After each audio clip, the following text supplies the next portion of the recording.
นับสนุนโดยสาหร่ายแดงบีเฮิร์บสวัสดีค่ะพบกับรายการเอ้ยพาเที่ยววันนี้นะคะเอ้ยมีเพื่อนมาด้วยค่ะพี่ชื่ออะไรกันบ้างคะ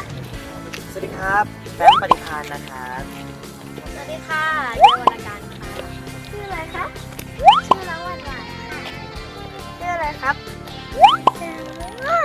พูดดังๆแต่แซ่ครับชื่ออะไรครับวันนี้เราอยู่กันที่ป้อมพระจุลจอมเกล้าครับผม วันนี้เราจะไปที่ไหนกันคะ เราไปขึ้นเรือก่อนไหมไปขึ้นเรือก่อนครับผมตามไปเลยครับ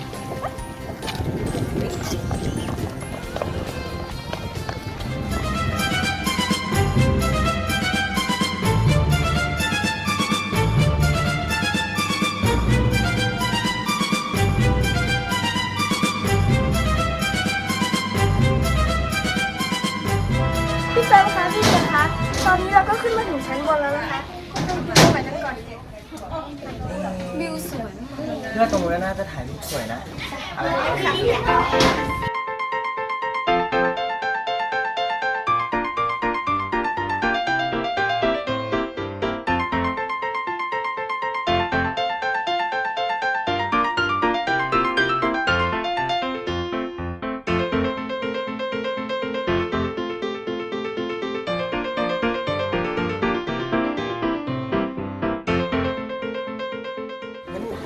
เราลองเข้าไปดูข้างในกันเลยไป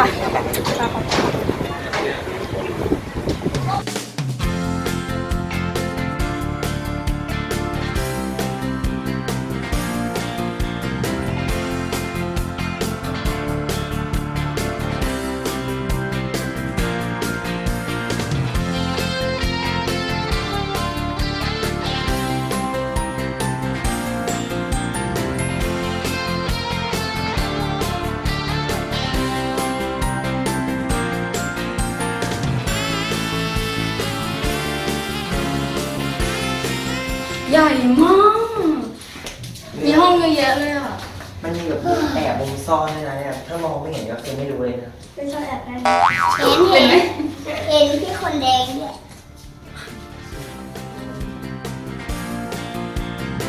ในสมัยสงครามโลกครั้งที่ 2เรือหลวงแม่กลองได้ออกลาดตระเวนอาณาเขตหน้าน้ำไทยเพื่อป้องกันอ่าวไทยจนกระทั่งสงครามยุติลงและเคยจัดเป็นเรือพระที่นั่งในพระบาทสมเด็จพระเจ้าอยู่หัวมาหลายครั้งอาทิคราวเสด็จพระราชดำเนินไปศึกษาต่อณประเทศสวิตเซอร์แลนด์เมื่อ 13 มกราคม ปี 2481 หรือเมื่อเสด็จนิวัตรพระนครเมื่อ 2 ธันวาคม ปี 2494We got high-level bombers. They're gonna bust this hangar wide open. ทุกคนพร้อมไหม พร้อมค่ะ พร้อมค่ะ พร้อมครับ พร้อมค่ะ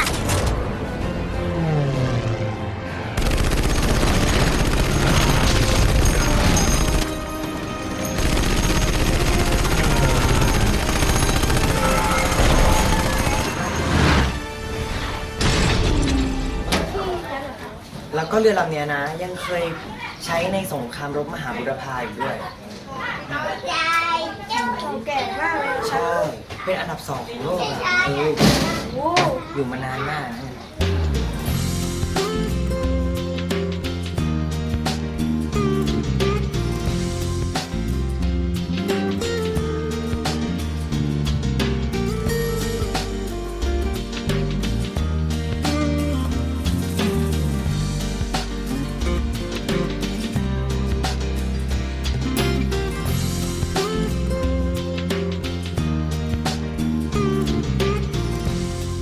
เนี่ยนะ มันเคยเป็นห้องต้นปืนมาก่อนในห้องเนี้ย โห เก่งจังเลยอ่ะ รู้ได้ไง เปล่าหน้าห้องปิดป้ายไว้ โอเค มันเป็นแบบพับได้ ได้ ครับหรือว่าไง มันเล็กมากดูเล็กมากเลย ห้องนั้นทำไมมันมี มันน่าจะเป็นหลายอย่างเลย มันรวมกันในห้องเดียวกัน แต่ว่าห้องมันเหมือนกันทุกห้องเลยครับบรรยากาศมันแบบคล้ายๆกันทุกห้องเลย มีเตียง มีลิ้นชักแล้วห้องนี้จะมี ที่ล้างมือ อ่างล้างมือ เราลองไปดูชั้นบนดีกว่า ข้างบนวิวน่าจะสวย น่าจะลมเย็นเสร็จแก้ว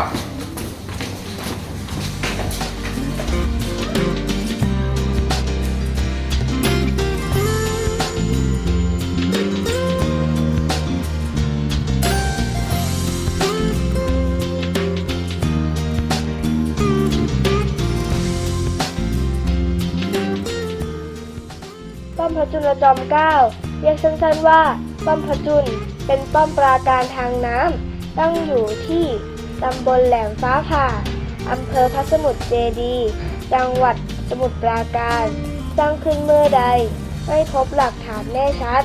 แต่คาดว่าสร้างขึ้นในราวเดือนมีนาคม พ.ศ. 2427 ในรัชสมัย พระบาทสมเด็จพระจุลจอมเกล้าเจ้าอยู่หัว เพื่อป้องกันการรุกรานจากอังกฤษและฝรั่งเศส ซึ่งเป็นชัยภูมิเหมาะสม หากมีเรือรบของข้าศึกบุกเข้ามา ทางปากน้ำป้อมพระจุลจอมเกล้าแห่งนี้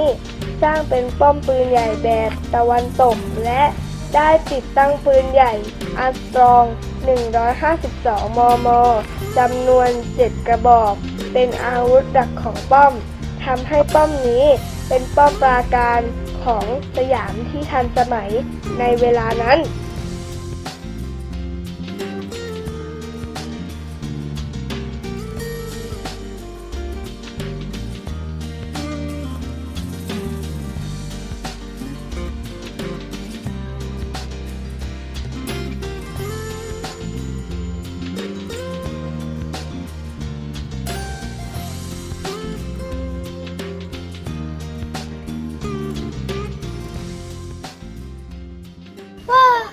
หมดเวลาแล้วค่ะ แต่ความสนุกยังไม่จบเพียงเท่านี้นะคะ เดี๋ยวมาพบกับเอยและเพื่อนๆกันที่นี่เวลานี้เสาร์หน้านะคะ บ๊ายบาย